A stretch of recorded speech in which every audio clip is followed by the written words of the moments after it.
gold farming looks to me to be very like a kind of paradigmatic instance of what some radical economists such as Samir Amin have called unequal exchange. That an hour of labour in the third world counts for less than an hour of labour in the first world. Yeah. And it seems to exemplify that in a kind of, well, both science fictional and it's almost like the world satirizing itself in its bizarreness. Yeah, it's like arbitrage of the Big Mac index. Yes. Yeah.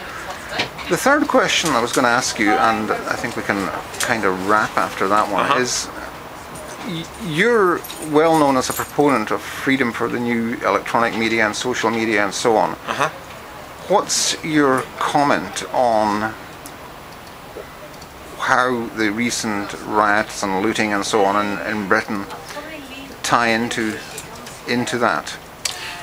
Well, so I guess my view of it is complicated, because on the one hand it was my neighborhood that was on fire, and on the other hand I believe that technology is not always good but is a net good, and that prohibitions on elements of the general purpose network, so we have this general purpose internet that can carry all kinds of communications, and prohibitions on it tend to only undermine the law-abiding and good actors, because the lawless or the unlawful find it very easy on a general purpose network to evade those controls. So for example, if they said, oh, we're going to black out Twitter in Britain during riots, I don't think it would be very hard for people who wanted to be bad actors to figure out how to evade that blackout. I mean, I always think about China in this case, right? Here you have a country whose entire Politburo, its entire apparat is engineers. A country with more engineers in its general population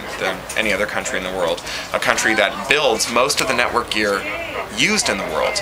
A country with no particular rule of law, where people who offend the government can be imprisoned and have their organs harvested for party members, and they can't figure out how to make an effective firewall that stops their citizens who want to from looking at pornography or information about Tiananmen Square or whatever.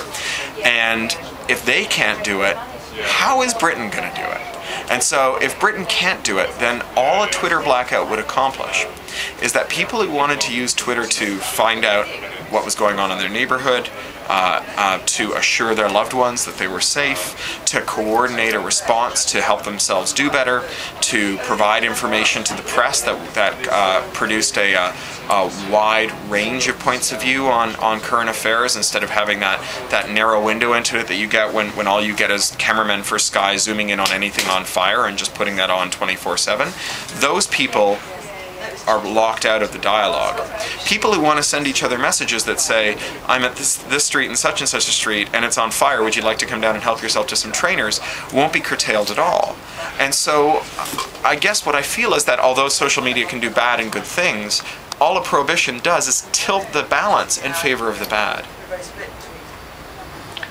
A very strong, clear statement of the social libertarian case, I think. Thank you very much, Cory. There you go. Thanks, man. Thanks.